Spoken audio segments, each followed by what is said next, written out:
Time has a strange nature. Sometimes it lifts a person to the highest throne of power, and sometimes it throws that same person into a darkness so deep that there is no way back. People often believe that wealth, status, and authority can make them untouchable. They begin to think their rules are greater than the laws of nature itself. But the truth is simple.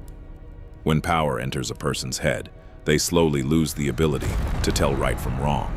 And when divine justice finally arrives, it comes silently, but its impact is remembered for generations.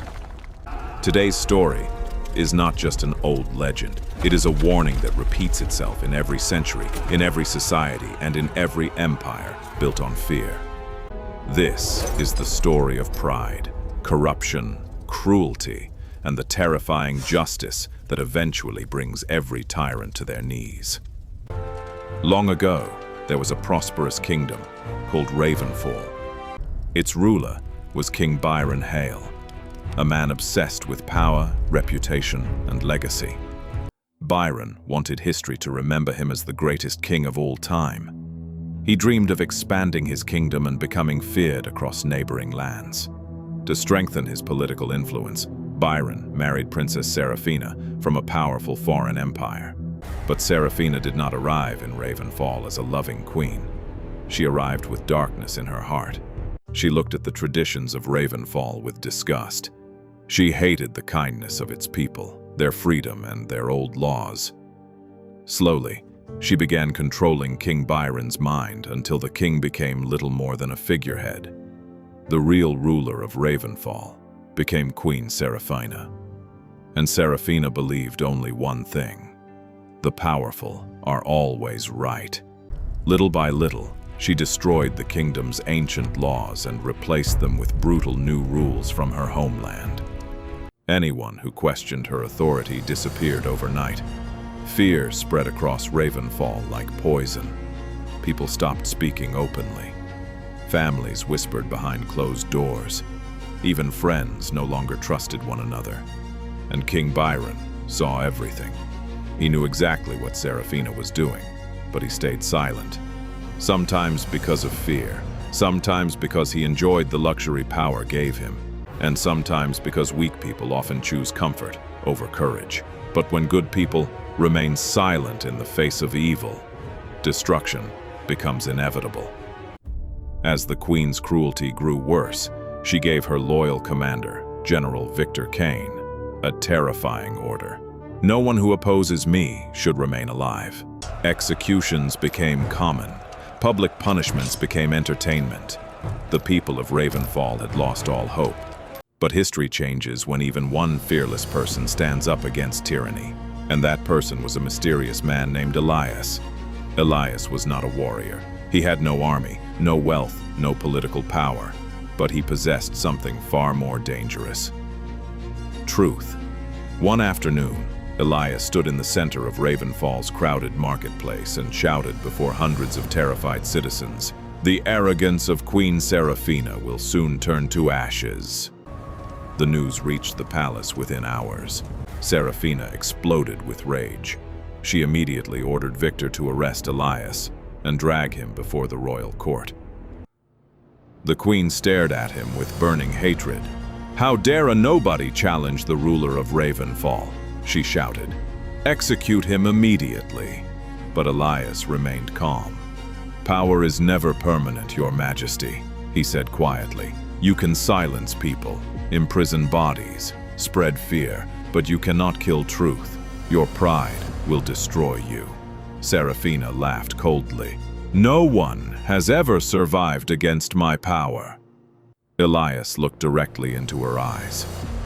"Then let the kingdom witness whether your power is stronger or the truth." Elias proposed a challenge. On the highest mountain in Ravenfall, the queen's greatest warriors would demonstrate their strength, while Elias would stand alone, with nothing except faith. Seraphina accepted immediately.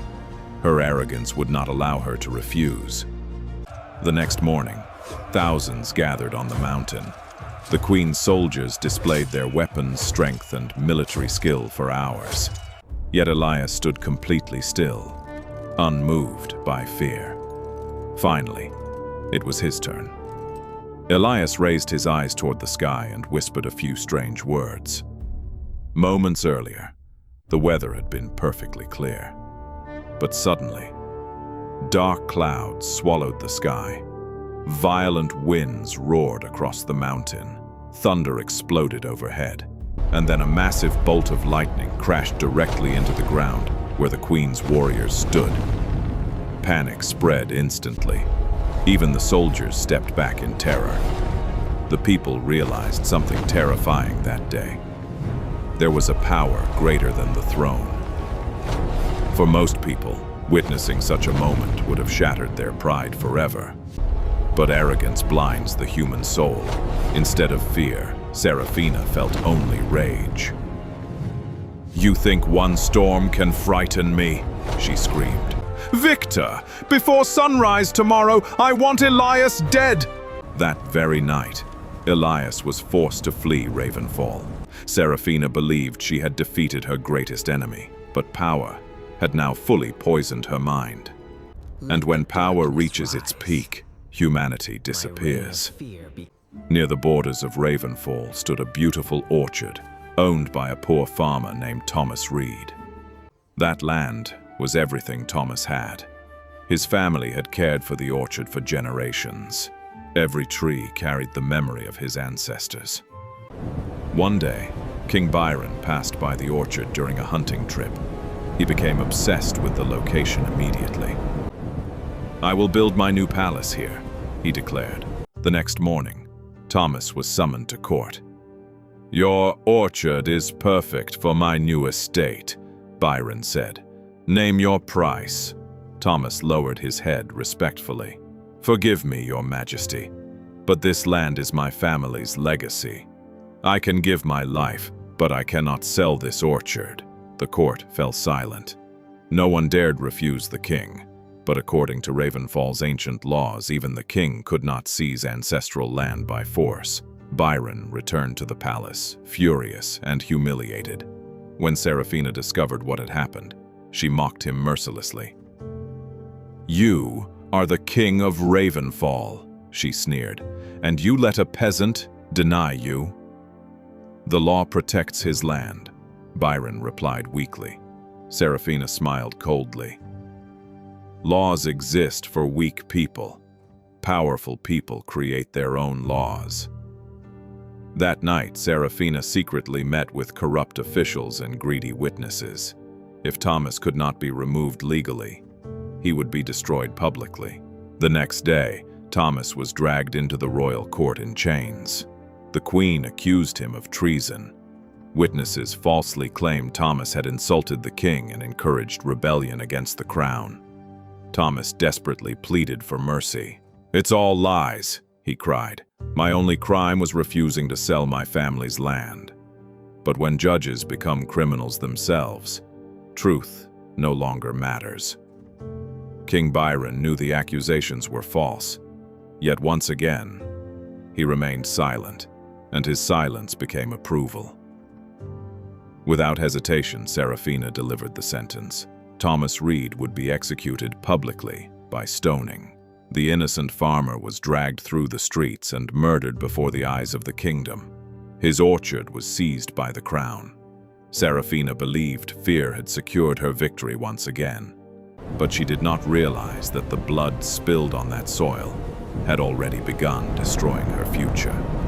Because justice may arrive slowly, but it never forgets.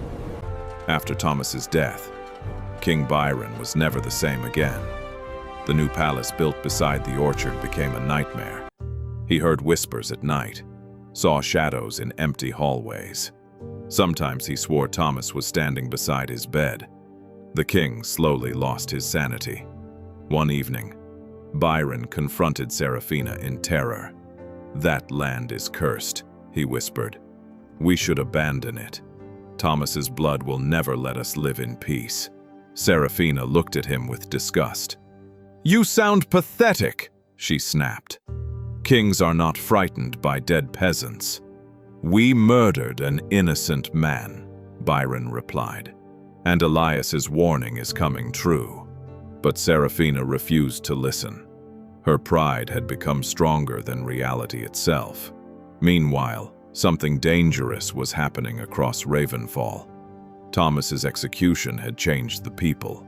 Fear was turning into anger, and somewhere beyond the northern border, Elias had not remained silent. He had inspired others to rise against tyranny. Soon, a young warrior named Daniel Cross emerged as the leader of a rebellion. Daniel was not noble-born. He was an ordinary man from the very people Seraphina considered worthless. Villages began joining him. Soldiers deserted the royal army. Even citizens inside the capital secretly supported the rebellion. When General Victor informed the queen, she laughed arrogantly. Peasants cannot destroy empires. But deep inside, King Byron already knew the kingdom was collapsing. The final battle began outside Ravenfall's capital. King Byron stood atop a massive armored elephant, surrounded by thousands of soldiers. Yet his spirit was broken, long before the war even started. As chaos consumed the battlefield, something unexpected happened. No heroic duel, no dramatic confrontation. From somewhere far away, an unknown arrow flew through the air. It pierced directly through Byron's armor and entered his throat. The king collapsed instantly. No one ever discovered who fired the arrow. The man who once believed himself untouchable died anonymously in the dirt. The royal army surrendered soon after, and Daniel Cross marched toward the palace. When Seraphina heard of Byron's death, even then, her pride did not break. Instead of fleeing, she dressed in her finest royal clothes and stood proudly upon the highest balcony of the palace. She still believed fear would protect her. Below, Daniel entered the palace courtyard with the rebels. "Your reign is over, Seraphina," he shouted. "The kingdom you built on cruelty has fallen." But the queen laughed. "One king's death changes nothing," she declared. "I am still the ruler of Ravenfall. My gods will destroy you. Victor, kill them." And then, everything changed. General Victor did not move. Neither did the palace guards. Victor slowly looked up at the queen. "You never cared about anyone except yourself," he said coldly. "You used us like tools. No one will die for you now." For the first time in years, fear appeared in Seraphina's eyes. "You traitors!" she screamed. Daniel stepped forward. "Throw her down from the same height where she spent years looking down on others." The guards seized the queen. Her pride shattered instantly. The same soldiers she once controlled without mercy dragged her toward the balcony's edge. And seconds later, Queen Seraphina fell from the palace tower onto the stone courtyard below. She died instantly. But even then, fate had one final humiliation waiting for her. As panic spread through the palace grounds, horses from the rebel army stormed through the courtyard, trampling everything in their path. By the time the chaos ended, the once glorious queen was completely unrecognizable. The woman who believed herself greater than everyone else disappeared without dignity, without honor, and without power, exactly as Elias had warned. After the fall of Seraphina, Daniel refused to crown himself king. Instead, he restored Ravenfall's old laws and rebuilt the kingdom on justice rather than fear. And the people finally understood something important. No matter how powerful evil appears, its end is always inevitable, because this story is not really about an ancient kingdom. It is about every society, every corrupt system, every leader blinded by arrogance, and every good person who stays silent while injustice grows stronger. King Byron's greatest sin was not cruelty. It was silence. He knew evil was happening, and still chose comfort over courage. And even today, the world suffers most when good people watch wrongdoing and say nothing. So remember this: power may appear victorious for a while, but every action is being counted, and when justice finally arrives, even the greatest arrogance turns to dust.